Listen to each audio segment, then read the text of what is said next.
अस्सलाम वालेकुम स्टूडेंट्स। आज हमारा टॉपिक है बोहर एटॉमिक मॉडल। इससे पहले जो है हमने weaknesses of Rutherford atomic model में पढ़ा था, और जो रदरफोर्ड के वीकनेसेस थे उसको दूर किया था बोहर एटॉमिक मॉडल ने। बोहर एटॉमिक मॉडल जो है वो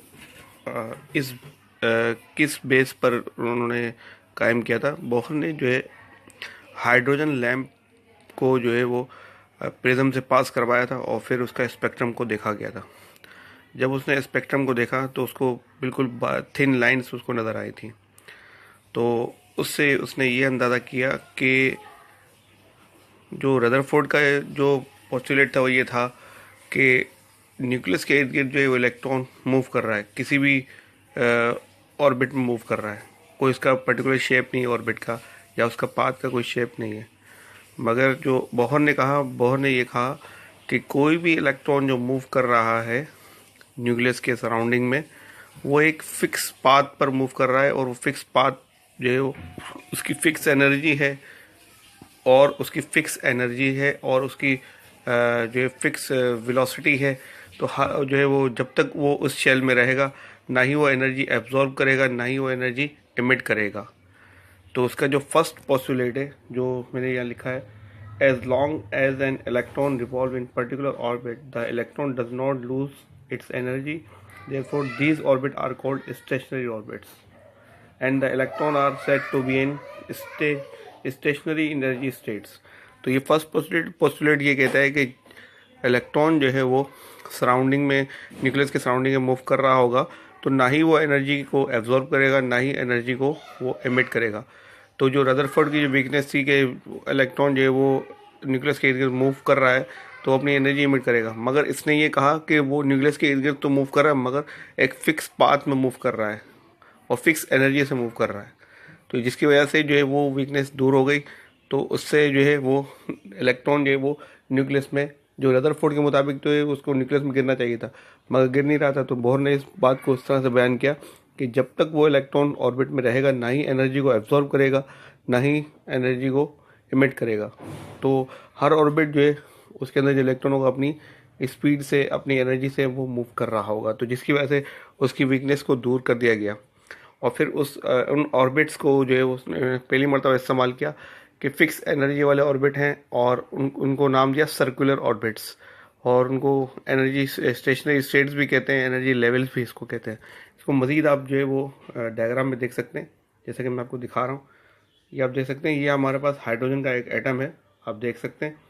और इसमें ये जो है न्यूक्लियस है, न्यूक्लियस के अंदर मौजूद है प्रोटॉन, तो पॉजिटिव चार्ज है। और ये बोहर ने जो है ये ऑर्बिट्स बनाए हुए हैं, सर्कुलर ऑर्बिट्स हैं।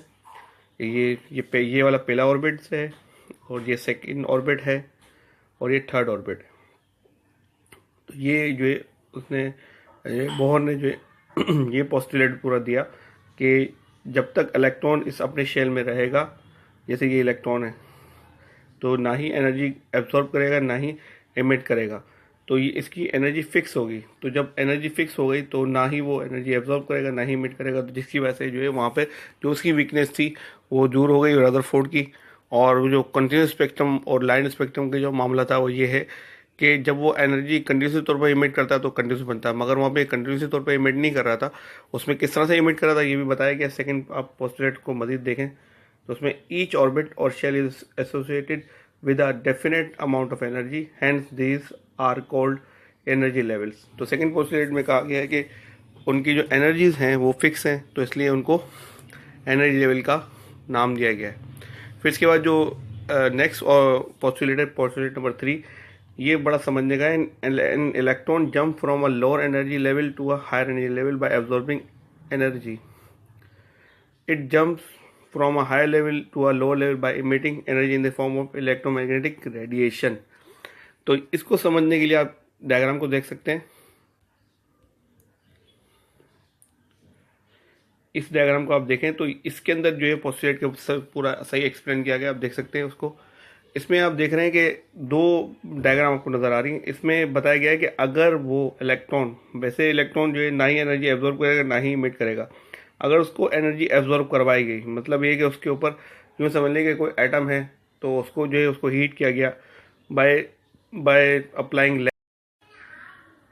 जैसे ही वो एनर्जी एब्जॉर्ब करेगा तो वो जो है नेक्स्ट लेवल पे चला जाएगा। जैसे आप देख रहे हैं कि पहले लेवल से दूसरे लेवल में चला गया, ये इलेक्ट्रॉन है मौजूद, ये नेक्स्ट लेवल में चला गया, मतलब लेवल 1 से या ऑर्बिट फर्स्ट ऑर्बिट से सेकेंड ऑर्बिट में ये एनर्जी जो है वो जब उसने एनर्जी एब्जॉर्ब की तो वो सेकेंड ऑर्बिट में चला गया। ये जो एनर्जी है ये क्या है आप समझ लें, ये एनर्जी हम उसको कह रहे हैं कि जो सेकंड एनर्जी लेवल की जो एनर्जी है, अगर सपोज करें कि सेकंड एनर्जी लेवल या सेकंड ऑर्बिट की जो एनर्जी है सपोज करें अगर वो 12 है और फर्स्ट की जो है वो 9 है, तो दोनों में डिफरेंस जो है वो 3 का है। तो जब इसको 3 मिलेगी, 3 जूल एनर्जी फर्स्ट वाले ऑर्बिट को फर्स्ट वाले ऑर्बिट के इलेक्ट्रॉन को मिलेगी, तो वो 3 जूल एनर्जी एब्जॉर्ब करेगा, फिर उसकी 12 हो जाएगी। पहले तो 9 थी, तो पता ही चल रहा है कि दोनों ऑर्बिट का जो डिफरेंस होता है एनर्जी का वो एब्जॉर्ब करेगा तो फिर नेक्स्ट लेवल पे जाएगा। इस लिखा हुआ है मैंने, electron absorb the exact difference in energy level between two, it makes a quantum leap, तो वो नेक्स्ट लेवल में चला जाएगा। तो नेक्स्ट लेवल में जाएगा तो इसको हम कहते हैं एक्साइटेड स्टेट, इसको हम कहते हैं। तो कोई भी इलेक्ट्रॉन जो है वो एक्साइटेड स्टेट में रहता नहीं है, दोबारा अपनी ग्राउंड स्टेट में आता है। तो अब ये वापसी अपनी जगह पर कैसे आएगा, जैसे ही वो जो सेकेंड लेवल में इलेक्ट्रॉन मौजूद है वो फर्स्ट में आएगा दोबारा से, तो जैसे ही आएगा तो जो उसने एब्जॉर्ब की थी, जैसे यहाँ पे मैंने आपको मिसाल दी थी कि इसकी 9 जूल अगर फर्स्ट इसकी है तो उसने 3 जूल एब्जॉर्ब की होगी, 12 जूल बन गई होगी, तो 3 जूल उसने एब्जॉर्ब की, तो यहाँ पर जो है वो वही 3 जूल जो है वो इमिट करेगा in the form of electromagnetic radiation. तो इसमें आप देख सकते हैं electron it makes a quantum leap down, it release the exact difference in energy between the level. तो ये जो है इस डायग्राम से आपको समझ आया होगा कि जब भी हमारे पास इलेक्ट्रॉन जो एक लेवल से सेकंड लेवल, फर्स्ट लेवल से सेकंड लेवल में जाएगा तो ये एनर्जी एब्जॉर्ब करेगा, फिर एब्जॉर्ब करके दोबारा अपने फर्स्ट ऑर्बिट में जाएगा तो वो एनर्जी इमिट करेगा। अच्छा, ये जो एनर्जी होगी जिसको मैंने यहाँ पे ई से जाहिर किया हुआ है, ये डेल्टा ई जो है ये दोनों का डिफरेंस है, दोनों लेवल का डिफरेंस है। तो ये डिफरेंस जो होगा ये हमारे पास बराबर होगा delta E is equal to H F. ये एच जो है ये प्लैंक कांस्टेंट कहलाता है और एफ जो है ये फ्रीक्वेंसी कहलाती है। तो ये हमारे पास जो है इसकी इक्वेशन है कि जब भी हमारे पास एनर्जी वो जो है वो एब्जॉर्ब करेगा उसको हम इस तरीके से निकाल सकते हैं। और इसको हम यूँ भी लिख सकते हैं कि E2 minus E1, E2 minus E1, ये हमारा E2 माइनस E1 जो है वो डेल्टा E है। तो E2 माइनस E1 बराबर होगा जो उसको हम देख सकते हैं डायग्राम में बराबर होगा एच एफ के। तो जब भी आपको एनर्जी निकालनी होगी तो हम कैसे निकालेंगे, इसको हम जो है वो माइनस करके निकाल सकते हैं, E2 माइनस E1 करके। तो अब इसमें जो है फ्रीक्वेंसी आप देख रहे हैं, तो इसके जो रिलेशन है वो ये है कि इन एनर्जी और फ्रीक्वेंसी का रिलेशन ये है कि ये डायरेक्ट रिलेशन है। मतलब ये कि अगर आपको एनर्जी अगर ज़्यादा होगी तो फ्रीक्वेंसी भी ज़्यादा होगी। तो ये बीच में कांस्टेंट लगाया गया, प्लैंक कांस्टेंट कहलाता है ये। तो ये हमारे पास इक्वेशन है इसकी बोहर एटॉमिक थ्योरी की। और दोबारा से हम पोस्टुलेट को देखें अगर,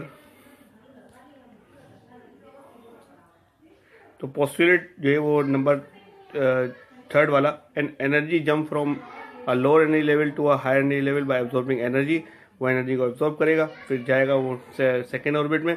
it jumps from a higher energy level to a lower energy level by emitting energy in the form of electromagnetic radiation. दोबारा अपनी फर्स्ट लेवल में आएगा तो जब वो एनर्जी क्या करेगा, एमिट करेगा। अच्छा, इसके अलावा जो है इलेक्ट्रॉन जो है वो electron move around the nucleus in the specified circular path called orbit और शेल और एनर्जी लेवल्स। इलेक्ट्रॉन जो है वो न्यूक्लियस के इर्द गिर्द जो मूव कर रहा होगा वो पर्टिकुलर या स्पेसिफाइड सर्कुलर पाथ्स होंगे जो जिनको बोहर ने जो है ऑर्बिट का है या शेल का है या एनर्जी लेवल का है।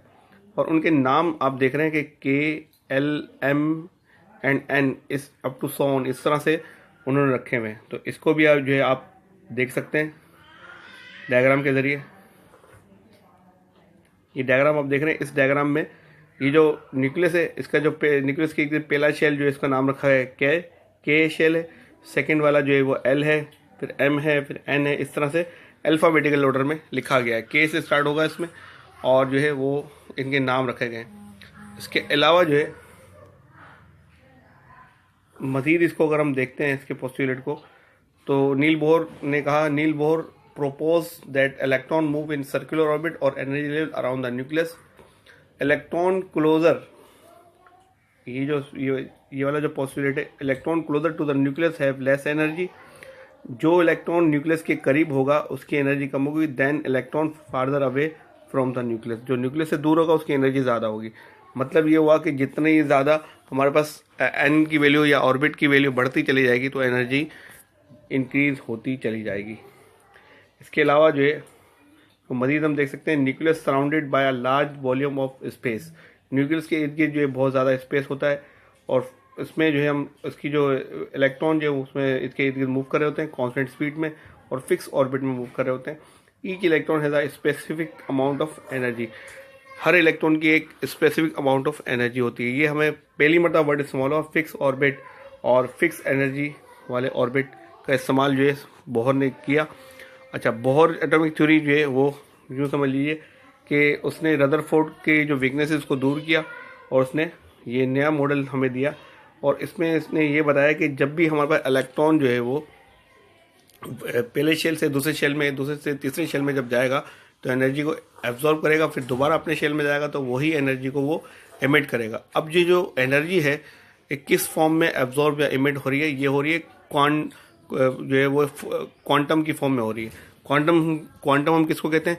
Packets of energy. ये पैकेट्स ऑफ एनर्जी होते हैं, मतलब ये कंटिन्यूस नहीं होते, डिस्क्रीट होते हैं, डिस्क्रीट एनर्जी होती है, यूँ समझ लीजिए।